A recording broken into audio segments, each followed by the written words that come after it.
কর্মযোগে শ্রদ্ধাবান হও। শ্রী ভগবানের এই কথার যে ব্যক্তি নিন্দা করে এবং উহা পালন করে না, সে ব্যক্তি মূঢ় এবং পরমার্থ ভ্রষ্ট। নমস্কার বন্ধুগণ, শ্রীমদ্ ভগবদ গীতার ৩য় অধ্যায় কর্মযোগের ৩৪তম শ্লোক থেকে শুরু করছি। ওং নমো ভগবতে বাসুদেবায়।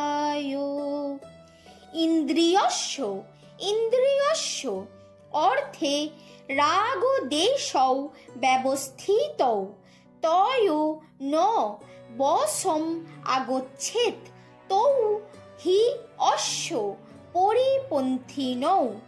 সকল ইন্দ্রিয়েরই অনুকূল ও প্রতিকূল বিষয় ভেদে যথাক্রমে আসক্তি ও বিদ্বেষ অবশ্যম্ভাবী।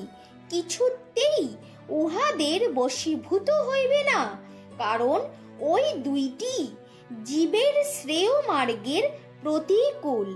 শ্রেয়ান স্বধর্ম বিগুণ পরধর্মাৎ স অনুষ্ঠিতাৎ। স্বধর্মে নিধনং শ্রেয় পরধর্ম ভয়াবহ। স্বধর্মের অনুষ্ঠান দোষযুক্ত হইলেও উত্তম রূপে অনুষ্ঠিত পরধর্ম অপেক্ষা উৎকৃষ্ট। বর্ণাশ্রম বিহিত স্বধর্ম সাধনে নিধনও কল্যাণকর, কিন্তু অন্যের বর্ণাশ্রমোচিত ধর্মের অনুষ্ঠান অধোগতির কারণ বলিয়া বিপজ্জনক। শ্রী ভগবান সৃষ্টির প্রারম্ভেই নিজ নিজ ধর্ম অনুযায়ী কর্ম ভাগ করে দিয়েছেন।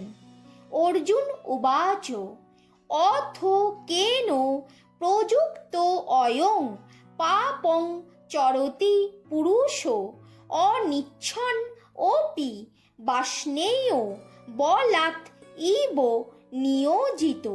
অর্জুন জিজ্ঞাসা করিলেন, হে কৃষ্ণ, মানুষ কাহার দ্বারা চালিত হইয়া অনিচ্ছা সত্ত্বেও যেন বলপূর্বক নিয়োজিত হইয়াই পাপানুচরণে প্রবৃত্ত হয়।